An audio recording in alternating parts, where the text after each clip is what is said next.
biasanya setiap dialog di mana saja satu, ujung-ujungnya pertanyaannya tidak lebih bab sholat, bab wudhu. Kenapa? 14 abad lamanya kita belajar Islam hanya belajar bab sholat dan wudhu, bukan sebagai guide of life. Ini satu. Yang kedua, dalam berdialog itu ada etika, namanya adabul munadharah. Dalam berdialog itu coba giliran berbicara. Ketika lawan bicara mau ngomong, kamu dengarkan.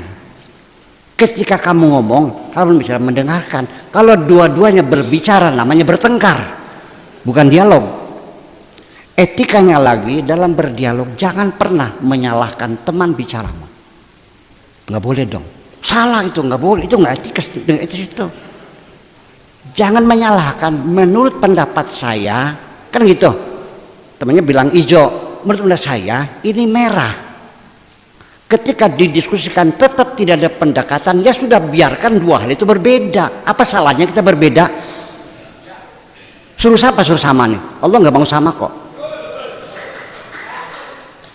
Sebab kalau kita menyalahkan, satu contoh punten, Anda wajib wudhu pegang Quran, lalu ada orang yang tidak wudhu lagi, kamu salahkan, itu salah, kurang ajar. Lah, Anda jangan memaksakan pendapat Anda kepada orang lain dong, karena masalah wudhu ini mukhtalafun alaih, satu hal yang masih tidak ada kesepakatan. Jadi apa yang Anda yakini Anda lakukan. Ketika ada orang berbeda dalam fikih itu tidak pasti. Fikih itu adalah dugaan. Al fiqhu dzununun. Kalau dugaan pasti benar enggak?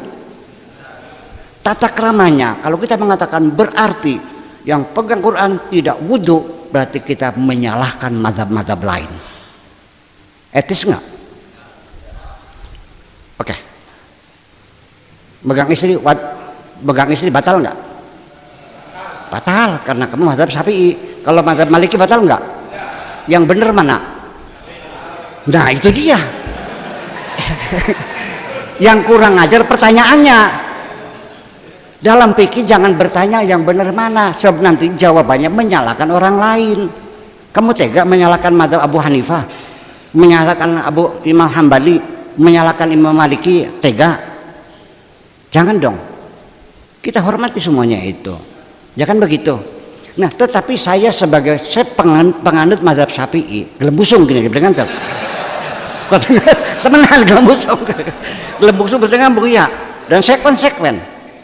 Tetapi saya tidak bisa membohongi logika saya, betul nggak? Awas, saya ikuti, tapi saya tidak bisa bohongi bahwa nyenggol istri itu batal. Itu kan mazhab Syafi'i, betul nggak? Mazhab Maliki batal nggak? Mazhab Hambali tergantung, kalau ada syahwatnya batal. Yuk kita uji sekarang. Andaikan Allah yang dimaksudkan itu secara pasti bahwa senggolan batal, akibatnya orang yang bermadzhab Syafi'i tidak bisa naik haji. Betul? Berarti Imam Syafi'i waktu itu belum bisa memprediksi bahwa nanti di kemudian hari jamaah haji jumlahnya berjuta-juta. Betul nggak? Satu. Ini bukan lagi menghina Imam Syafi'i, bukan ini.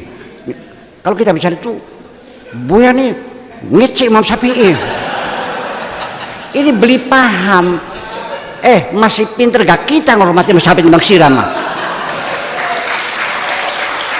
Karena aku lebih tahu hebatnya Imam Syafi'i daripada kamu. Kamu hanya modal fanatik saja itu semuanya. Aku lebih tahu hebatnya Imam Syafi'i. Aku sangat menghargai. Tetapi dalam hal ini saya jujur dong. Berarti tidak mengevaluasi kan? Nggak mungkin Allah mengatakan batal lalu nggak bisa naik haji. Jadi mazhab Syafi'i dipaksa harus pindah mazhab. Oke. Yang kedua,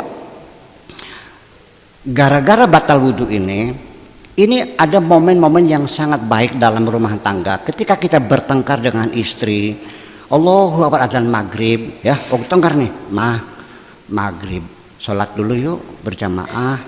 Nanti kalau sudah selesai kita terusin lagi, betul nggak? akhirnya kita rangkul, kita wudhu bareng, ya kan gitu.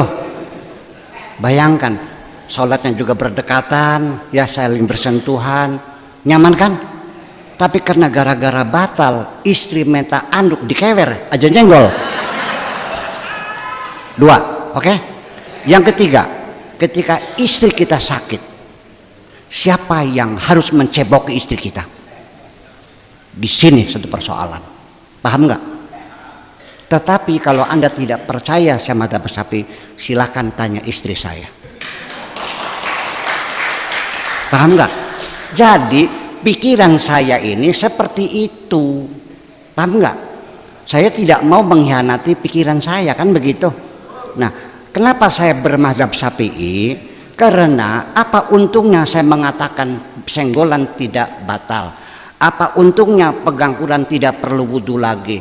Paling-paling pondok saya bubar nanti. Betul nggak?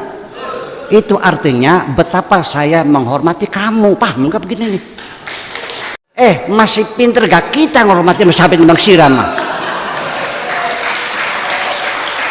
Karena aku lebih tahu hebatnya Imam Syafi'i daripada kamu. Kamu hanya modal fanatik saja itu semuanya. Aku lebih tahu hebatnya Imam Syafi'i. Aku sangat menghargai.